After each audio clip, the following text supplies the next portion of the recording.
नमस्कार दोस्तों,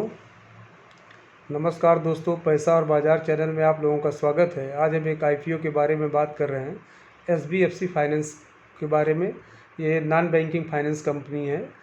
ये मुख्यतः इसका जो काम है, तो ये छोटे जो उद्योग हैं या इंडिविजुअल के लिए, जैसे जो स्मॉल स्केल की कंपनियां हैं, जो इस्टेब्लिश्ड कंपनियां हैं, उनको लोन देने का काम करती हैं। ये स्मॉल बिजनेस ओनर हैं, सेल्फ एम्प्लॉयड इंडिविजुअल्स हैं या सैलरीड क्लास है, इनको लोन देने में काम करती है, इस सेगमेंट में काम करती है। ये आप गोल्ड के अगेंस्ट में भी लोन देती है और सिक्योर लोन का काम है। ये जो सिक्योर लिखा है, the SBC provide service the form of secured, मतलब सिक्योर लोन, मतलब उसके जो लोन देते हैं उसके जो उसके अगेंस्ट में कोई ना कोई प्रॉपर्टी ये गिरवी रखते हैं, तभी ये लोन देते हैं। इस सेगमेंट में लगातार कंपनी 2008 से काम कर रही है और लगातार ये ग्रोथ कर रही है। तो ये कंपनी अपना एक आईपीओ लेके आई है, जिसमें ऑफ़र फॉर सेल और फ्रेश इशू है। जो ऑफ़र फॉर सेल है वो प्रमोटर्स अपना कुछ हिस्सा बेच रहे हैं, और फ्रेश इशू के सारे जो अपने आगे का जो एक्सपेंडिचर है, जो कैपिटल है, वो उसको ये जुटाना चाहते हैं। तो 1025 करोड़ का ये आईपीओ है। जो इसका प्राइस बैंड 54 रुपये से 57 रुपये के बीच में है। 3 अगस्त से आईपीओ खुल गया है और 7 अगस्त को बंद होगा। फेस वैल्यू इसकी 10 रुपये है और ये पहले दिन ही पूरा सब्सक्राइब भी हो चुका है।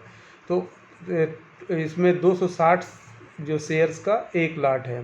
तो आजकल जैसा आप लोग जानते हैं कि बहुत ज़्यादा डीमैट अकाउंट खुल गए हैं, करीब 12 करोड़ से अधिक डीमैट अकाउंट खुल गए हैं।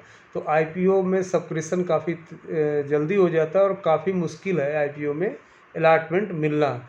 लेकिन ये जैसा फ्रेश इशू 600 करोड़ का है और ऑफर फॉल्स 425 करोड़ का है।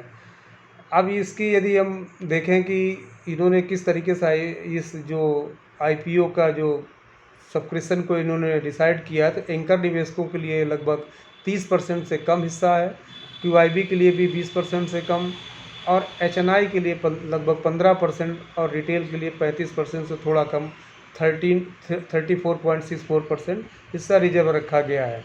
अपने एम्प्लॉइयों के लिए भी इन्होंने 1% का हिस्सा रिजर्व रखा है। और यदि इसका टाइम टेबल देखें आईपीओ का, तो ये थर्सडे 3 अगस्त को खुला, 7 अगस्त को ये बंद हो जाएगा, 10 अगस्त को इसका अलॉटमेंट है, 11 अगस्त से जिनको अलॉटमेंट में नहीं मिलेगा उनका पैसा रिफंड हो जाएगा, 14 अगस्त को जिनको मिल गया है उनके डीमैट में अकाउंट में ये शेयर क्रेडिट हो जाएंगे, 16 अगस्त को इसकी लिस्टिंग है। आप लोग जैसा जानते हैं कि आईपीओ में सब्सक्राइब करने के लिए आज डीमैट अकाउंट होना कंपलसरी है। उसके साथ में आपको यूपीआई या नेट बैंकिंग होना चाहिए, तभी आप आईपीओ में सब्सक्राइब कर पाएंगे। अब ये आईपीओ की जो तो आपको पैसा कितना लगाना होगा, 1 लाट के लिए आपको 14,820 रुपये लगाना होगा। रिटेल मैक्सिमम 13 लाट में अप्लाई कर सकते हैं, तो 1,92,660 रुपये आपको ज़रूरत होगी। अब इस तरीके से यदि देखें तो इसके प्रमोटर जो है की जो हिस्सेदारी है प्री आईपीओ 78% से अधिक है, जो आईपीओ के बाद घट करके 64% हो जाएगी। अब आते हैं कंपनी के जो फाइनेंशियल यदि चेक करें तो लगातार इनकी कंपनी के फाइनेंशियल अच्छे हैं। एसेट इनका लगातार बढ़ रहा है, रेवेन्यू भी बढ़ रहा है। प्रॉफिट आफ्टर टैक्स देखें तो जो 2020 में 35 करोड़ था, बढ़ करके 21 में 85 करोड़ हुआ, 22 में घट करके 64 करोड़ हुआ, फिर दोबारा 149 करोड़ प्रॉफिट इस फाइनेंशियल ईयर में हुआ है। तो लगातार एक जो एसबीएफसी नॉन फाइनेंसिंग बैंक है, ये लगातार ये अपना प्रॉफिट जनरेट कर रही है और नेटवर्थ भी लगातार इनका बढ़ता जा रहा है। यदि आप देखें इसका जो 40 की मल्टीपल पी पे ये उपलब्ध है, तो ये और जो मार्केट कैप है 6,065 करोड़ का मार्केट कैप है। अब चूँकि ये bank non banking finance sector की है, तो इसमें बारोइंग ज़रूर रहती है, और यदि देखें तो आरओई इसका 10% का, जो काफ़ी अच्छा बैंकिंग सेक्टर के हिसाब से। डेट टू इक्विटी भी ठीक है और ईपीएस भी इसका अच्छा है, चूँकि 57 रुपये का शेयर है तो 1.25 ईपीएस ठीक है। और ग्रोथ इस कंपनी में लगातार, अब ये ग्रोथ लगातार सस्टेनेबल रहती है कि नहीं रहती है, ये आगे लिस्टिंग होने के बाद जब इसके रिजल्ट आएंगे तब पता चलेगा। लेकिन अभी कंपनी प्रॉफिटेबल है, लगातार ग्रोथ कर रही है। और जो ऑफ़र फॉर सेल के अलावा जो फ्रेश इशू के जो पैसा आएगा उसको अपने ये आगे के फ्यूचर खर्चे के लिए उपयोग करना चाहते हैं, जो अच्छा है।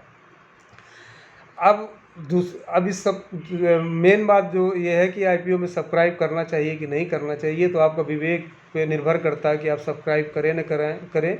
लेकिन यदि लिस्टिंग गेन के लिए यदि आप अप्लाई करना चाहते हैं तो ग्रे मार्केट प्रीमियम के हिसाब से इसमें लिस्टिंग गेन दिखाई देती है।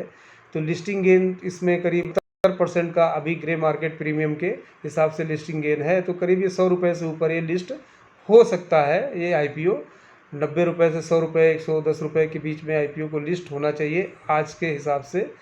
अब ये लगातार बदलता रहता है, जैसा ग्रे मार्केट प्रीमियम में जाते हैं मार्केट का जो माहौल में यदि चेंज होता है तो भी प्रभाव पड़ता है। तो अभी ये करीब 10-12-15 दिन है, अभी तो मार्केट का जो मूड है अच्छा लग रहा है, उस हिसाब से आईपीओ अच्छा है। अब जिन लोगों को थोड़ा रिस्क लेना चाहिए या तो इस रिस्क ले सकते हैं, तो इस आईपीओ में सब्सक्राइब कर सकते हैं, और करना न करना वो आप पर निर्भर करता है। तो इस तरीके से ये एसबीएफसी फाइनेंस बैंक आईपीओ है। वैसे ज़्यादातर ब्रोकरेज हाउस इसको सब्सक्राइब करने के लिए कहते हैं। अब ये लॉन्ग टर्म रखना या ना रखना, वो जब तक आप इसके फाइनेंशियल लगातार नहीं चेक कर सकते तब तक लॉन्ग टर्म रुकना काफ़ी कठिन है, क्योंकि बैंकिंग फाइनेंस के सेक्टर की कंपनी है जो लोन वितरित करती है। अभी तक तो इनका जो लगातार एनपीए इन्होंने घटाने का भी काम किया है, तो एनपीए भी इनका रीजनेबल है। तो उस हिसाब से अच्छा लग रहा है आईपीओ। आप इसमें सब्सक्राइब करना चाहें तो कर सकते हैं, और इसमें लिस्टिंग गेन का फ़ायदा भी दिख रहा है। तो ये आईपीओ का रिव्यू था। आप ये कैसा लगा आप कमेंट बॉक्स में लिखें, और यदि आप हमारे चैनल में पहली बार आए हैं तो लाइक करें, सब्सक्राइब करें। धन्यवाद दोस्तों।